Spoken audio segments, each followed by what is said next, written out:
आज दोस्तों हम आपके लिए करंट अफेयर्स की क्लास लेके आए हैं स्टडी पॉइंट यूट्यूब चैनल के साथ। आज मेरी पहली क्लास है करंट अफेयर की, जिसमें से आपको एस्टोनिया देश के बारे में बता रहे हैं। जो एस्टोनिया देश है उसकी प्रथम महिला प्रधानमंत्री कौन है?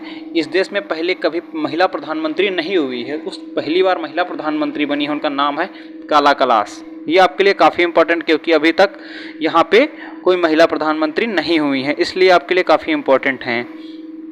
ठीक है, अगले क्वेश्चन के ऊपर आगे बढ़ते हैं कि जो 149 साल पुरानी प्रथा कौन सी दरबार मुंह को समाप्त कर कहाँ पे समाप्त हुआ है? जम्मू कश्मीर, J&K पे समाप्त हो गया है, जम्मू एंड कश्मीर में। ठीक है, तो जीका वायरस का जो साक्ष्य है वो कहाँ से देखने को मिलता है? वो केरल से देखने को मिला है आपको, केरल से। ठीक है, भारत के जो एक भारत का राज्य है, छोटा राज्य गोवा, गोवा को 100% कितना 100% रेबीज मुक्त घोषित कर दिया गया है। 100% रेबीज मुक्त घोषित राज्य गोवा है भारत का। अब सबसे बड़ी चीज़ आ गई आपके सामने, अवनी लेखरा। सर आपको याद रखना है कि अवनी लेखरा कहाँ से संबंधित हैं। तो ये राजस्थान के जयपुर की रहने वाली हैं। कहाँ की? राजस्थान के जयपुर की रहने वाली हैं। इन्होंने पैरा टोक्यो ओलंपिक में निशानेबाजी के क्षेत्र में स्वर्ण पदक और कांस्य पदक जीतकर पहली महिला बनी हैं दोस्तों। ये स्वर्ण पदक और कांस्य पदक जीतकर इन्होंने पहली महिला बन गई हैं। ठीक है, इनकी एज की बात कर लेते हैं। इनकी एज कितनी? 19 वर्ष है। ठीक है, अवनी लेखरा की एज कितनी है? 19 ईयर्स की हैं। राजस्थान की सरकार, कहाँ की? राजस्थान की सरकार ने बेटी बचाओ बेटी पढ़ाओ अभियान, बेटी बचाओ बेटी पढ़ाओ अभियान कब चालू हुआ? तो ये भी याद रखना, 22 जनवरी 2015 को चालू हुआ। इसके नए ब्रांड एम्बेसडर, अभियान के नए ब्रांड एम्बेसडर कौन है? नियुक्त किया गया आरजे सरकार ने बेटी बचाओ बेटी पढ़ाओ को ब्रांड एम्बेसडर बना दिया है। ठीक है, बेटी बचाओ बेटी पढ़ाओ का नाम बदलकर अब क्या किस नाम से जानते हैं? वो बदलाव के नाम से जानते हैं। किसके?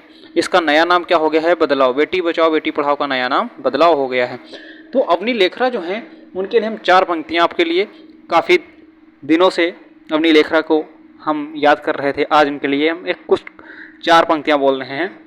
मंजिल उन्हीं को मिलती है, मंजिल उन्हीं को मिलती है जिनके सपनों में जान होती है, जिनके सपनों में जान होती है।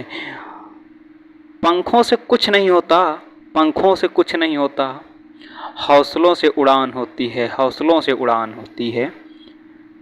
कुछ ऐसा ही कर दिखाया 19 वर्षीय अवनी लेखरा। जो 19 वर्ष की अवनी लेखरा हैं, कुछ ऐसा ही कर दिखाया। एज छोटी है, जिन्हें स्वर्ण पदक और कांस्य पदक जीता है पैरा टोक्यो ओलंपिक में। ठीक है, बहुत बड़ी बात है। ठीक है, आगे बढ़ते हैं। औरंग, औरंग एक क्या है? त्यौहार है। वो कैसा? राष्ट्रीय त्यौहार है।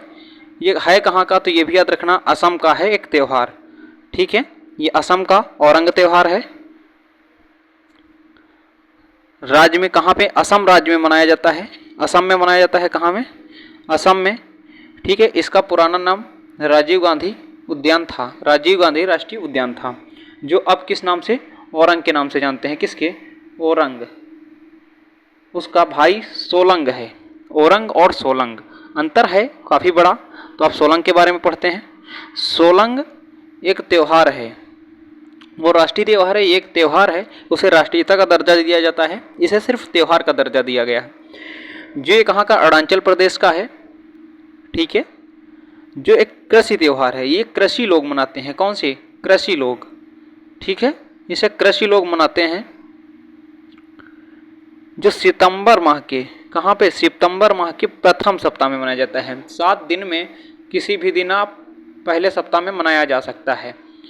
ठीक है, एनडीबी की बात करते हैं तो एनडीबी क्या है? New development bank. ये क्या है? एनडीबी का फुल नेम क्या होता है? New development bank. अब न्यू डेवलपमेंट जो बैंक है उसका मुख्यालय की बात कर लेते हैं तो चीन के शंघाई में है। चीन है, चीन के शंघाई में इसका मुख्यालय है एनडीबी का। किसका? एनडीबी का मुख्यालय चीन के शंघाई में है। इसके सदस्य देश कितने हैं? 5, जो कि 2021 में 3 सदस्य जुड़ गए हैं। अब कितने वर्तमान में हो गए? 8 हो गए हैं। ठीक है, तो कौन से 3 जुड़े हैं? बांग्लादेश जुड़ा है, उरुग्वे जुड़ा है, यूएई जुड़ा है। ठीक है, अगले क्वेश्चन की ओर बढ़ते हैं। जो आपके अभी कोविड-19 चल रहा था, कोरोना चल रहा है, तो कोरोना के बारे में जान लेते हैं। अब तो चौथी लहर भी आ चुकी है, तीसरी लहर तक हम पढ़ रहे हैं। जो कोविड-19 वैक्सीन है 100% कहाँ कहाँ किया गया है, 100% कोवैक्सीन कहाँ कहाँ हुआ है, 100% वेयान गांव लद्दाख में, उसे 100% लोगों को कोविड एक एक टीका चुन चुन के लगवाया गया है। और शहर कौन सा है, भुवनेश्वर शहर उड़ीसा। जिला कौन सा है, इंदौर एमपी। केंद्र शासित प्रदेश लद्दाख। ये जहाँ जहाँ मैंने बता दिया है यहाँ पे 100% लोगों को कोविड-19 को वैक्सीनेशन किया गया है। ठीक है, अगले क्वेश्चन की ओर बढ़ते हैं। जो राज्य हिमाचल प्रदेश है इसे भी 100% किया गया है। देश इजराइल को 100% कर दिया गया है। आगे कास्ट ऑफ लिविंग सर्वे 2021 के अनुसार, कास्ट ऑफ लिविंग सर्वे 2021 का हम पढ़ा रहे हैं। विश्व का सबसे महंगा शहर कौन सा, आसगामाबाद। ये तुर्कमेनिस्तान में है, तुर्कमेनिस्तान में है। इस सर्वे के अनुसार भारत का सबसे महंगा शहर मुंबई है। किस सर्वे के अनुसार, कास्ट ऑफ लिविंग सर्वे के अनुसार। ठीक है, भारत का सबसे महंगा शहर मुंबई, जो विश्व की श्रेणी में 78 कौन सा 78वां स्थान है इसका। ठीक है, विश्व का सबसे बड़ा रेत महल कौन सा है, डेनमार्क। डेनमार्क ने बनवाया, लगभग 21 मीटर है, किसका, रेत का बना हुआ है, रेत का, बालू का है। ठीक है, अगले क्वेश्चन को बढ़ते हैं।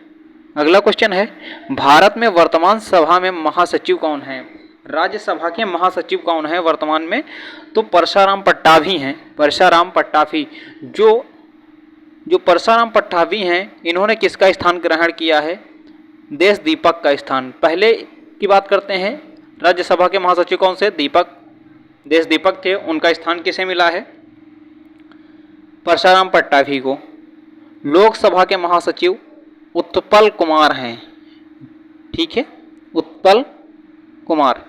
भारत का सबसे ऊंचा मौसम विज्ञान केंद्र कौन सा है, लद्दाख है, लद्दाख में स्थापित किया गया है। यूपी का पहला आयुष विज्ञान विद्यालय गोरखपुर में स्थापित है। कहाँ पे, गोरखपुर में स्थापित है। अगले क्वेश्चन की ओर बढ़ते हैं।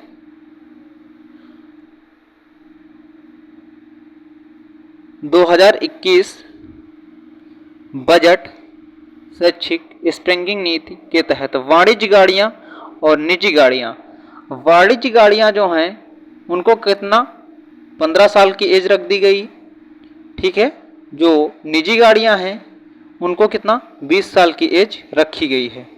ठीक है, अब इसके आगे जो 2021-22 है उसे कोविड-19 जो था उसके लिए कितने रुपए सरकार के खत्म हुए, तो ये भी याद रखना है, कितना 35 करोड़। कितना दोस्तों, 35 करोड़, 35,000 करोड़ रुपए खत्म हुए। कितना, 35,000 करोड़ रुपए सरकार के खत्म हुए बजट में। तो अगले क्वेश्चन की ओर बढ़ते हैं। यहीं से आज मेरे क्लास एंड होती है। ठीक है, कल फिर से इसके आगे क्लास चालू होगी। प्लीज़ दोस्तों, जितने मेरे दोस्त चैनल पर नए हों प्लीज़ चैनल को सब्सक्राइब कर लीजिए, बेल आइकन को प्रेस कर लीजिए ताकि हर एक क्लास का नोटिफिकेशन आप तक आसानी से पहुंचता रहे और दोस्तों में ज़्यादा से ज़्यादा शेयर कर दें।